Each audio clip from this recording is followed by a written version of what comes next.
2 do 5, tam Finové jsou výborně srovnaní v té defenzivě. Ale Erat stejně udržel přidávka, gól! Kovář!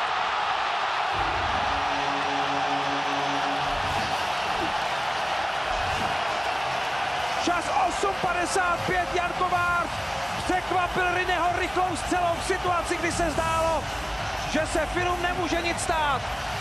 No tenhle gól si Rine za rámeček nedá, jen Kovář dostal ten puk, on šel ze střídačky, vypadalo to úplně beznadějně ta situace. Martin Erat vybojoval osobní souboj a nabídl ten puk Kovářovi, ten hned bez přípravy takovým rychlým švihem zápěstím vystřelil přesně mezi betony Pekarineho. No nevím, jestli Pekarinen nečekal takhle rychlé zakončení, ale v každém případě pro nás výborný gól. 6. střela na branku, Ondřej Pavelec stále nemá zákrok po 9 minutách. Čáslava se musí stáhnout finskému útočníkovi, tomu se ale nepovedla přidávka. Ještě hraje Lepisté a střela od modré čáry, pozor na Rutu a je vyrovnáno. Tuomor Rutu našel teď slabou chvilku v naší obraně a v čase 17:19 vyrovnává na 1:1. Finové neuvěřitelně rychle po vybojování kotouče za brankou dokázali jít ve dvou před Pavelce. Byl tam opravdu velký provoz, v něm se nejlépe zorientoval Tuomor Rutu.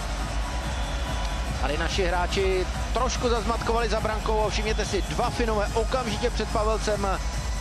Rutu z té otočky měl prázdnou bránu, Louhyvára tam udělal spoustu práce, navázal na sebe 2 hráče, slonil Pavelcovi. Ten puk Pavelcovi ani nedošel, já si myslím, že ho tam Petr Čáslava zblokoval. Jenomže Tuomor Rutu se dobře zorientoval. Zlatý střelec ze zlatého týmu z Bratislavy 2011, Tuomor Rutu, tedy srovnává skóre točíkem, ale teď musí ta obrana rychle předsvaknout kleště. Pozor na tuhle střelu, dorážka, Pavelec má a je to gól.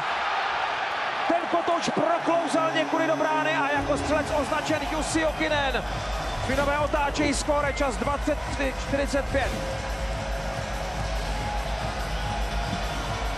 Hodně nešťastná situace, ten puk se tam tak zvláštně odrážel. Já si myslím, že Jussi Jokinen tu dorážku ani pořádně netrefil, že mu ten puk spíš sjel z čepele. Celé to začal Donskoj, který zavezl do útočného pásma. Víte, že Jussi Jokinen ten puk posílal, měl ho někde u bruslí. Tady jsme měli špatně rozebrané hráče při tom návratu zpátky. Puk nakonec možná od Koláře se odrazil do naší branky, hodně nešťastný odraz. Od pravého Pavelcova betonu nakonec puk v naší bráně. Už to vypadalo, že puk zůstane pod Pavelcem, jak pomalu klouzal. Kemppainen nemá hůl, takže ta přesilovka ještě trochu zesílená. Voráček, jeho nabídka, Jágr, gól!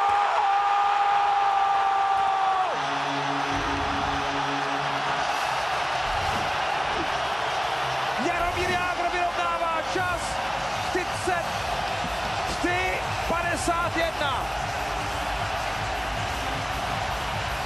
No, Finové se ještě budou asi hodně rozčilovat. Jussi Jokinen si tam vykládá něco s hlavními rozhodčími. Podle mě si budou stěžovat na offside, ale Jaromír Jágr to udělal skvěle. Výborně jsme využili toho, že Kemppainen neměl hůl, přestože ty puky přeskakovaly hokejky. Krásná kombinace, Jaromír Jágr dostal ten puk na hranici brankoviště, tam byl jenom jeden Fin na 2 naše hráče. Jaromír Jágr měl dost času, aby si puk stáhl. A přes beton už neměl problém backhandem vyrovnat na 2:2. 5. gól Jágra v turnaji a Česko už má zase Finy zpátky ve stavu 2:2. A je to vůbec první gól, který Finové dostali v těch přesilovkách soupeřů v 8. zápase. To by se dalo říct, že to krásně zakřikli tou statistikou předtím. Budu rád uvádět další zajímavosti, které se vážou v dnešním utkání. Konzila už je v točném pásmu, snaží se dostat před Pavelce. Puk je stále ve hře a je to v naší bráně, ale gól neplatí. Kontiola stál v brankovišti. Kontiola fauloval. A dokonce fauloval 2 minuty za nedovolené bránění. Takže žádná finská radost, naopak starost, protože Finové budou ve 3.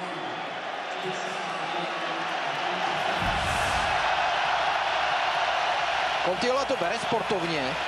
On ztratil puk v tom souboji, ale pokračoval v cestě dál a vlastně otlačil oba dva naše obránce, udělal tam tak prostor pro spoluhráče. Podívejte se, tady otlačuje Jordána. Tak, tohle je ten faul. Ano. Jordán nebyl v držení kotouče, Contile ho otlačil, zahodil. Ten gol samozřejmě platit nemohl, protože Contiola předtím fauloval. Tentokrát rozhodčí správně viděli nedovolené bránění, to se mohou Finové zlobit, jak chtějí. Nakládal. Kovář, Horáček, ještě jeden krok, střelba, znovu Jágr, Kovář, gol! Jan Kovář, Česko vede 3-2.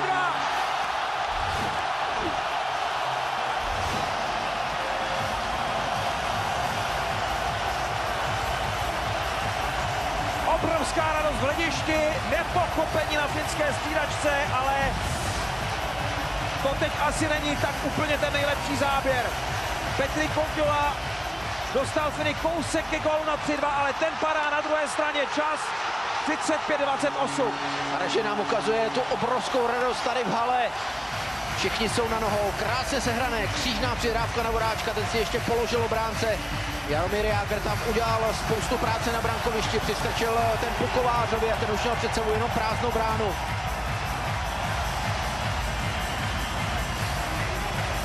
Tohle nebude žádné klidné čtvrtfinále, druhá třetina úplně změnila charakter klidného zápasu.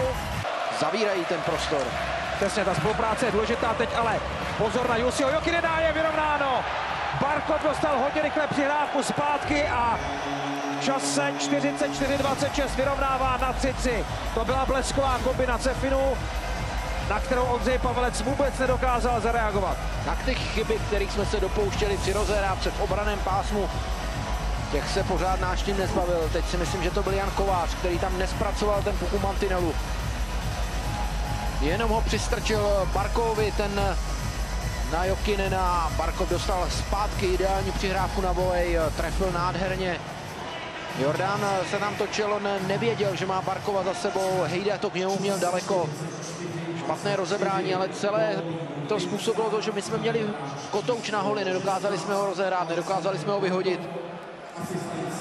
Finové toho dokázali v blesku rychle potrestat. Barkov, Jágr, Jokinen. Špatná přihrávka Pessonena, Jágr toho může využít, obtáčí se kolem brány, gól! Gól! Jágr zvedá ruce k nebi, 4,5 minuty před koncem, dává gól na 4-3.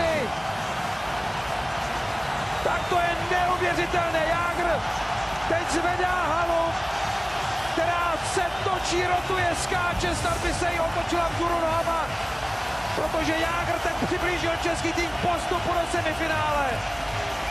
Finové mu tam nechali trochu prostoru, Jaromír Jágr si krásně vybrousil před bránu.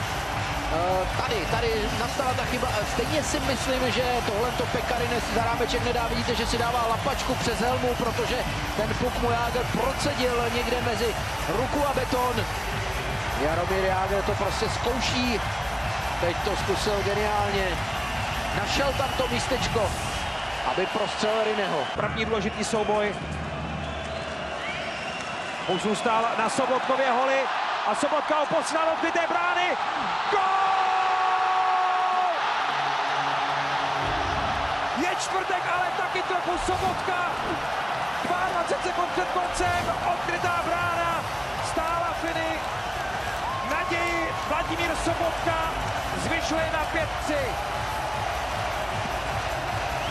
Vladimír Sobotka tímhle podtrhl svůj vynikající výkon v dnešním zápase. Od začátku se srážel, dohrával souboje. Měl tam pár šancí, teď vyhrál boj, dokázal se k tomu puku ještě dostat, ačkoliv byl zablokovaný. No a tohle už byla lahutka, poslal ten puk takovou žabičkou do prázdné brány. A Jaromír Jágr už roztáhl vítězný úsměv. 22 sekund před koncem třetí třetiny má český tým 2 góly k dobru.